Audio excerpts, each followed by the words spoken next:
Hello students, I am Amit sir from Knowledge Plus Tuition Classes. Today we will start with 5th chapter Periodic Classification of Elements. तो elements धीरे धीरे discover हो रहे थे, तो उसको क्लासीफाई करना था on the basis of some properties, physical या केमिकल प्रॉपर्टी. तो first scientist who tried to classify the element was Döbereiner. तो उसने डॉबर्नियर ट्राइड बनाया. तो what is Döbereiner triad? Triad means 3. तो he made a group in which 3 elements were arrange. एक ग्रुप में 3 एलिमेंट्स रखे. When 3 elements are arrange in increasing atomic mass, तो ये 3 एलिमेंट्स को इंक्रीजिंग एटॉमिक मास में रखा. Then he told the atomic mass of the middle element. The atomic mass of the middle element was roughly the average of atomic mass of other 2 elements. यानी जो बीच वाला जो उसका एटॉमिक मास क्या होगा? Average of first and third elements. यहाँ मैं example के साथ दिखाता हूँ. Li लिथियम, सोडियम और पोटेशियम, उसका मास है 7, सोडियम का 23 एंड पोटेशियम का 39. तो एवरेज करना है फर्स्ट और थर्ड का. तो 7 + 39 अपॉन 2, तो एवरेज हो गया 23. तो ये 23 किसका मास आ गया? Middle one.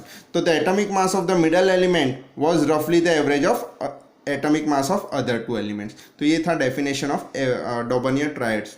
तो उसने 3 ट्राइड्स ढूंढे थे. पहला ट्राइड था लिथियम, सोडियम और पोटेशियम. एक ट्राइड है ये. तीनों की केमिकल प्रॉपर्टीज सेम होगी. तीनों मेटल्स है, हमें पता है, राइट.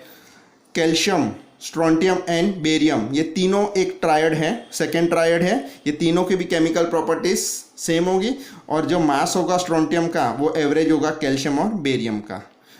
तीसरा ट्रायड था क्लोरीन, ब्रोमीन एंड आयोडीन. ये तीनों नॉन मेटल्स है, तीनों की केमिकल प्रॉपर्टीज सेम है. तो डॉबर्नियर ने 3 ट्रायड्स डिस्कवर किए थे. बाकी एलिमेंट्स वो क्लासीफाई नहीं कर पाया, इसलिए वो उसका लिमिटेशन हो गया. तो limitation of डॉबर्नियर triad, Daubernier could identify only 3 triads from the elements known at that time. Hence, this system of classification was not found to be useful. ये 3 ही triad मतलब 9 एलिमेंट्स को क्लासीफाई कर पाया, बाकी के एलिमेंट्स वो क्लासीफाई नहीं कर पाया, अरेंज नहीं कर पाया. That's why this system was not useful. Next scientist Newland. तो न्यूलैंड ने एलिमेंट्स को क्लासीफाई किया and he made a law, Newlands law of octaves. Octave यानी 8. तो when elements are arrange in a increasing order of atomic mass, उसने क्या किया? एक ग्रुप में 7 एलिमेंट्स रखे. इसमें 7 एलिमेंट्स, उसके नीचे सेकेंड ग्रुप.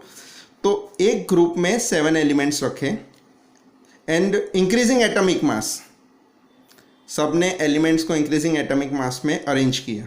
तो when the elements are arranging increasing order of the atomic mass, every 8th element has the similar property to that of the first element. यानी फर्स्ट और 8th एलिमेंट होगा उसकी property same होगी. या मैं example देता हूँ. जैसे कि ये थर्ड एलिमेंट है तो उधर से 8th एलिमेंट 1 2 3 4 5 6 7 8, यानी 3 और 10 की केमिकल प्रॉपर्टी सेम होगी.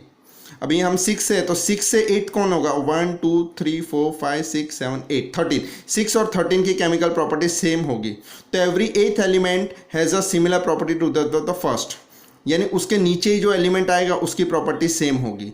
यहाँ उसने ये न्यूलैंड्स ऑक्टिव्स का टेबल बनाया हुआ है.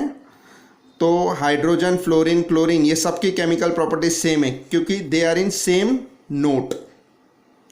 न्यूलैंड्स को ऐसा लगा कि सुर, सारे गामा पधनी, तो जो 7 सुर होते हैं, 7 नोट्स, तो उसको ऐसा लगा कि एक ग्रुप में 7 एलिमेंट्स रखने से वो क्लासीफाई हो जाएंगे. इसलिए उसने एक ग्रुप में 7 एलिमेंट्स रखे. क्योंकि एक सुर में 7 सुर आते हैं, right. Total there are 7 notes. और सा रे गा मा प ध नी सा मीन्स वापस 8th रिपीट हो रहा है. तो उसने भी सोचा कि फर्स्ट और एवरी 8th एलिमेंट रिपीट होगा, उसकी प्रॉपर्टी सेम होगी. तो this was Newlands law of octave. Limitation of Newlands law of octave, उसने एक टेबल बनाया था, उसमें एलिमेंट्स क्लासीफाई किए थे. उसके टाइम पे जितने एलिमेंट्स थे उतने उसने क्लासीफाई किए थे, बाकी डिस्कवर नहीं हुए थे. Limitation of Newlands. The law of octave was applicable up to calcium. तो ये जो लॉ था वो कैल्शियम तक ही एप्लीकेबल था. After that property of 8th and first element was not similar. तो यहाँ हम लोग देख सकते हैं कि ये जो कैल्शियम है, तो यहाँ कैल्शियम यहाँ तक, पहली line first row second row और तीसरी आधी रो, यहाँ तक केमिकल प्रॉपर्टी सेम आ रही थी फर्स्ट एंड 8th एलिमेंट। तो the law was applicable to calcium, after that the property of 8th and first element was not similar. या मैं एग्जाम्पल देता हूँ, जैसे कि ये Fe है आयन और एल्यूमिनियम सेरियम, तो उसकी प्रॉपर्टी मैच नहीं हो रही थी, कई कई जगह पर उसकी प्रॉपर्टी मैच नहीं हो रही। जैसे कि क्लोरीन है, नीचे कोबाल्ट निकल है, तो क्लोरीन नॉन मेटल है और नीचे मेटल्स है, तो ये गलत हो गया। तो law was applicable to calcium. Next, Newland has assumed that only 56 element exist in nature. उसने बोल दिया कि दुनिया में खाली 56 एलिमेंट्स ही है और फ्यूचर में कोई नए एलिमेंट डिस्कवर नहीं होने वाले, उतने ही रहने वाले हैं। तो ये जो स्टेटमेंट था वो उसका रॉन्ग हो गया। He assumed that only 56 element exist in nature but many new elements were discovered. तो ये उसका लिमिटेशन हो गया, बाद में बहुत सारे एलिमेंट डिस्कवर्ड हो गया। तीसरा limitation, Newland adjusted 2 elements in the same slot. आप देख सकते हो कैल्शियम और निकल को एक ही स्लॉट में रखा हुआ है। फिर यहाँ Ce और lanthanums, right, they are also kept in a same slot. तो ये उसकी गलती है। Newland adjusted 2 elements in same slot but put unlike elements under the same node. यानी वो अनलाइक एलिमेंट्स थे, जैसे कि कोबाल्ट और निकल है, उसकी प्रॉपर्टी ऊपर और नीचे वाले से मैच नहीं हो रही है।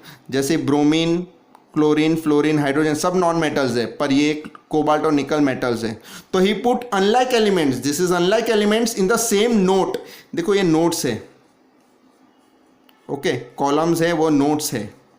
तो he put unlike elements in the same note. Example, cobalt and nickel were placed in same slot in same column as fluorine, chlorine and bromine, but whose property was different from them।